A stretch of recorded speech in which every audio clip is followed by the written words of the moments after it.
நமது கலாச்சாரம், நமது பண்பாடு எப்போதும் நம்முடன் நீடித்து இருக்கும். சப்ஸ்கிரைப் திலக். அதனால் கவனம்.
ராமா, இவள்தான் தாடகை.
ராமா, வாய்ப்பை நழுவ விடாதே.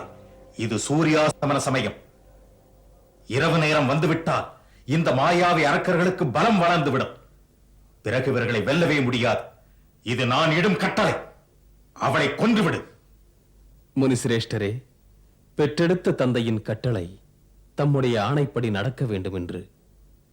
அதன்படி தங்கள் சொல்லை ஏற்று அந்த கொடியவளின் நெடிய கதையை முடிக்கிறேன்.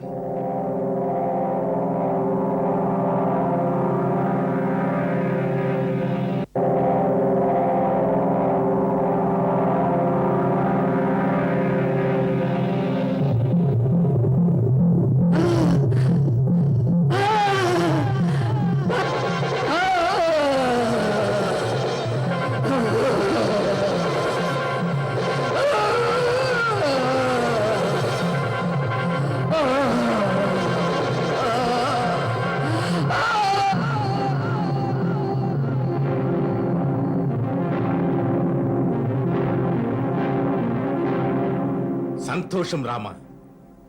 வெற்றி திருமகனே, 3 உலகத்திலுமே உன்னை போல் யாரும் தாடகையை கொன்றிருக்க முடியாது. ஆம், என் உள்ளுணர்வு சொல்லுகிறது. உலக நன்மைக்காகத்தான் பூமியில் நீ அவதரித்திருக்கிறாய். உன் மீது எனக்கு மகிழ்ச்சி உண்டாகிறது. இன்று உனக்கு திவ்ய அஸ்திரங்களை வழங்குகிறேன்.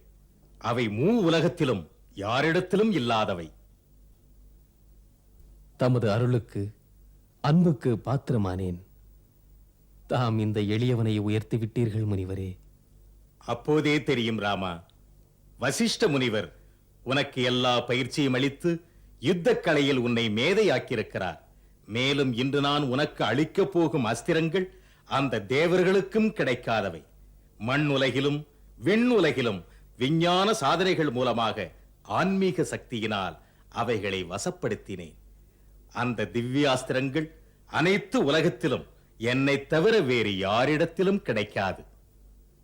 எத்தனையோ காலமாக இந்த அஸ்திரங்களை வழங்க ஒரு மாவீரனை நான் தேடிக் கொண்டிருக்கிறேன்.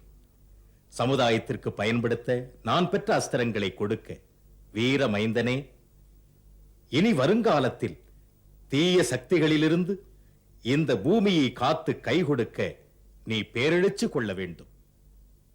அந்த நேரம், அந்த சமயம் இந்த அஸ்திரங்கள் தேவைப்படும்.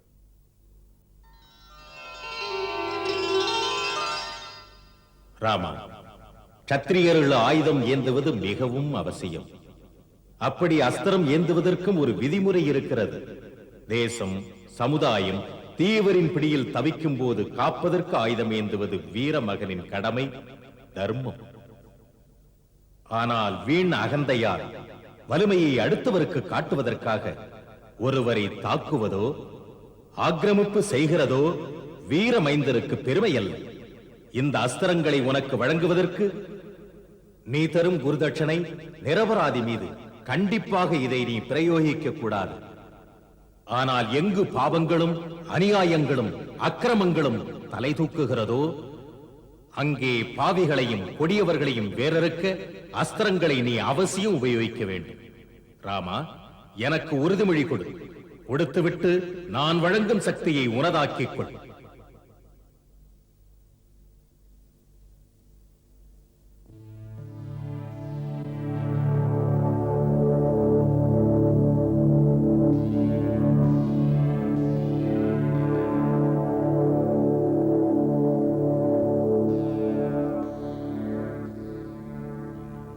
ராமா, இந்த அஸ்திரத்தை எப்படி ஏற்பது, இயக்குவது, விட்டு விடுவது என்பதற்குரிய மந்திரங்களை சொல்லுகிறேன். இதன் மகிமையால் நீ அந்த தேவர்கள், கந்தர்வர்கள், நாகர்கள், அசுரர்கள் அனைவரையும் வென்றுவிடலாம். ராமா, அஸ்திரங்களில் பலவிதமான சக்திகள் இருக்கின்றன. சில சக்திகள் விஞ்ஞான ஆய்வின்படி உருவாகின்றன. சில ஆன்மீக சாதனையினால் தேவலோகத்திலிருந்து பெற முடிகிறது. சில பரமாணு சக்தியால் நிரப்பப்பட்டிருக்கின்றன. சில மனோசக்தியால் இயங்குகின்றன. சில மந்திர சக்தியால் பாய்கின்றன. இன்னும் சில பானங்கள் அவைகளின் முனைகளில் திவ்ய சக்திகளை ஏந்திக் கொண்டு செல்கின்றன. சிவனின் திருசூலத்தைப் போல ஆற்றல் மிக்கதொரு அஸ்திரம், அற்புதமானதொரு அஸ்திரம்.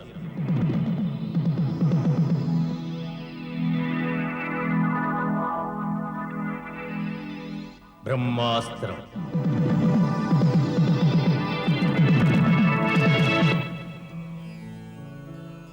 ஸ்ரீ நாராயண அஸ்திரம். அண்ணல் ராமன் அவதாரம் என உணர்ந்தே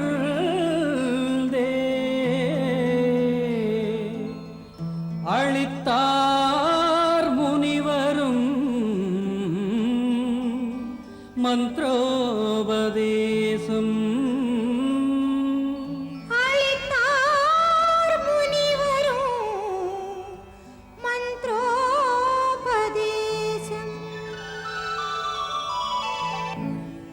அஸ்திர வித்தை அனைத்தையுமே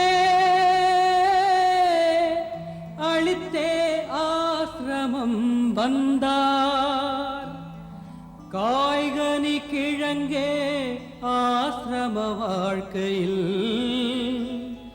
ராமன் உணவென கொண்டார். கொடிய தாடகையை அழித்து தாங்கள் எங்கள் மனதிலே நம்பிக்கை ஒளியேற்றினீர்கள். இனிமேல் எங்கள் வேள்வி பணிகள் விக்னமின்றி நடைபெறும். தங்களுடைய சேவைக்காகவே அயோத்தியிலிருந்து முனிவருடன் இங்கே வந்தோம். உனது அரண்மனை சுகங்களை தியாகம் செய்து ஒரு துறவியின் ஆசிரமத்திலே கனியும் கிழங்கையும் ஏற்று. பெருமைக்குரியவரே, தாம் அளித்த கனியும் கிழங்குமே அமிர்தமாயிற்று. அவைகளை அரண்மனையில் பெற முடியாதே. இது உன் பண்பை காட்டுகிறது. வெற்றி என்றும் உனக்கே.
போடுங்கள்.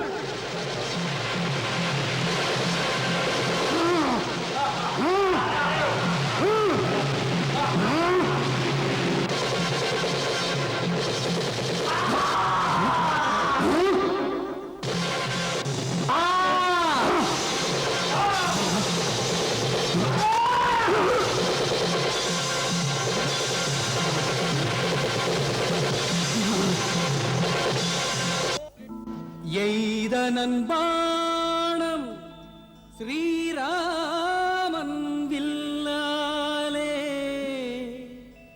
விழுந்தனன் அரக்கன் கடலுக்கப்பாலே.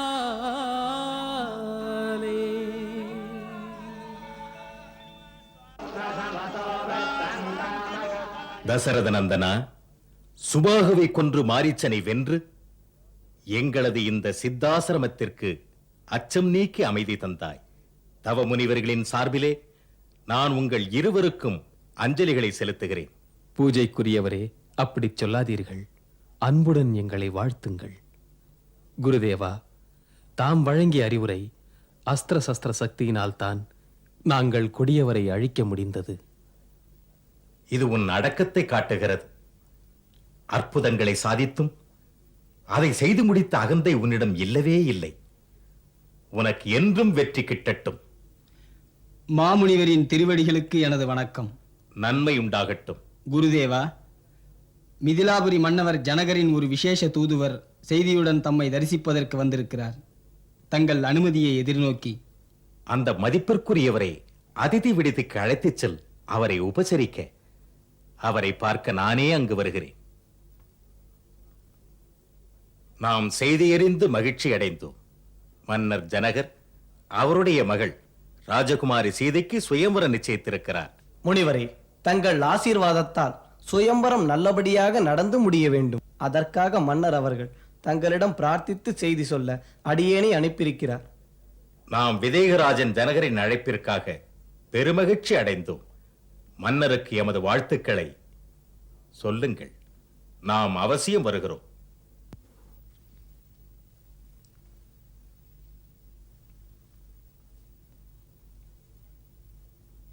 அண்ணா, குருதேவர் வருகிறார். குருதேவரா, வணக்கம் குருதேவா. அமருங்கள். உட்காருங்கள்.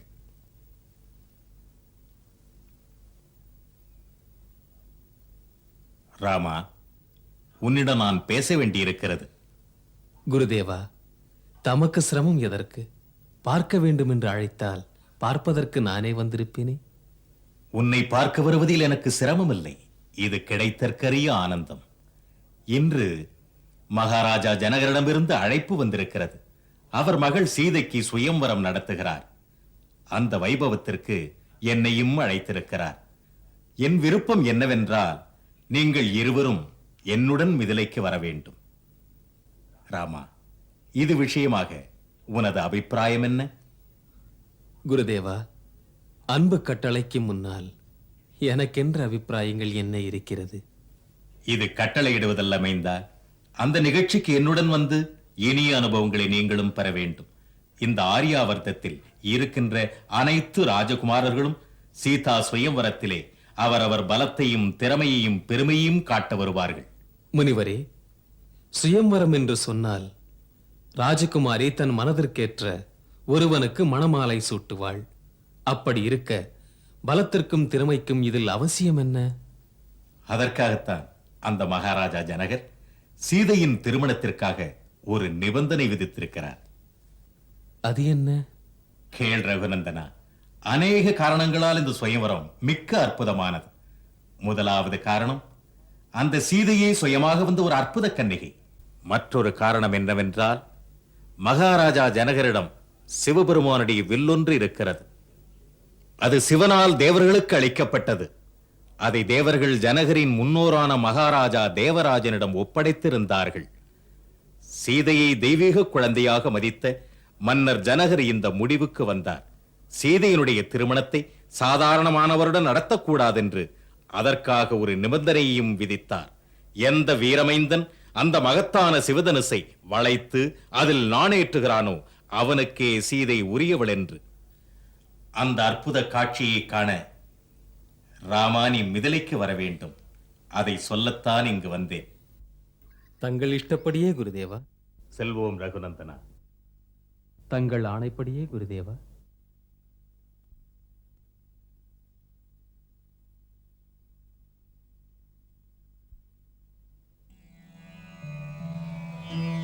இளைய வீரர் எழுச்சியோடு சென்றனர் முனிவர் வேள்வி காக்கும் நினைவோடு.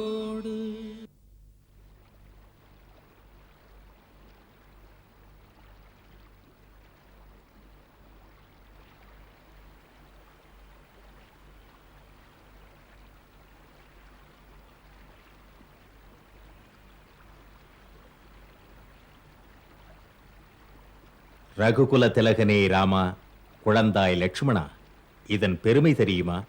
இது பாவங்களையெல்லாம் தீர்க்கும் புனித கங்கை. இந்த நதியை வணங்குங்கள்.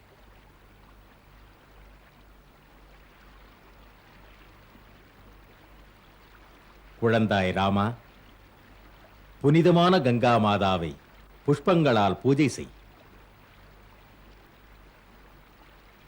குழந்தாய் லட்சுமணா, நீயும் மலர்களை வாங்கிக்கொள், பூஜை செய்.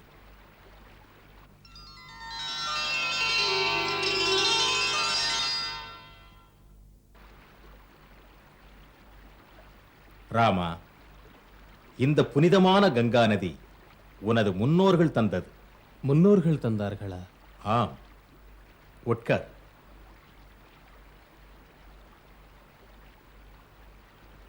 ராமா, உனது வணக்கத்துக்குரிய முன்னோர்களைப் பற்றி சொல்கிறேன். அந்த காலம் வீரமிக்க இக்ஷ்வாகு வம்சத்தில் நேர்மைமிக்க மன்னர் சகரன் இருந்தார்.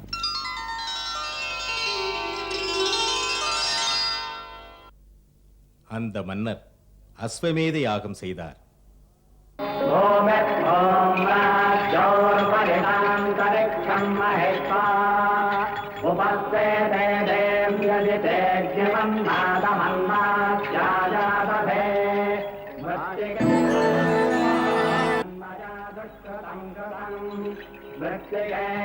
இந்திரனுக்கு பொறாமை.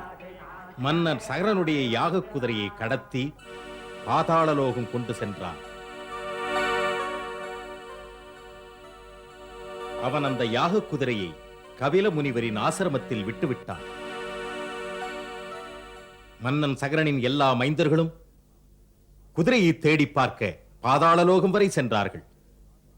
அவர்கள் கபிலரின் ஆசிரமத்தில் குதிரையை கண்டதும் மகாத்மா கபிலரை அவமானம் செய்தனர். அவர்களின் சின்னத்தனத்தால் சினம் கொண்ட கபிலர் சகரனின் மைந்தர்களுக்கு சாபம் கொடுத்து சாம்பலாக்கி விட்டார். பாவம் அவர்களை கரை சேர்க்க கங்கையை சொர்க்கத்திலிருந்து பூமிக்கு கொண்டு வரும் அவசியம் ஏற்பட்டது. அந்த பணி கடினமானது. மகாராஜா சகரர், அவருக்கு பின் மகாராஜா அன்சுமான், அவருடைய மைந்தன் மன்னன் திலீபன், யாராலும் முடியவில்லை. பிறகு மகாராஜா திலீபனின் மைந்தன் பகீரதன் உறுதி எடுத்துக் கொண்டார், கங்கையை பூமிக்கு கொண்டு வந்து தனது பித்ருக்களை கரையேற்றுவது என்று. அவர் கங்கையை தரணைக்கு கொண்டு வருவதற்காக கொடிய தவம் செய்தார்.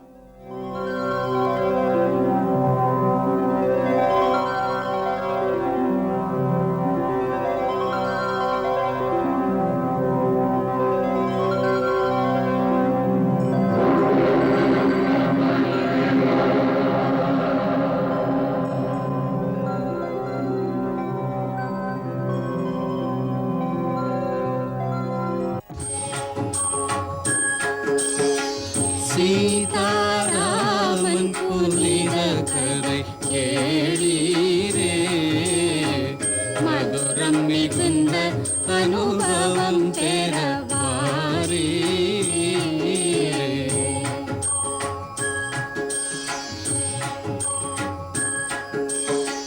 கருத்துகள் நிறைந்திடும் காவியம் காணீரே, கடமை பண்பின் உயர்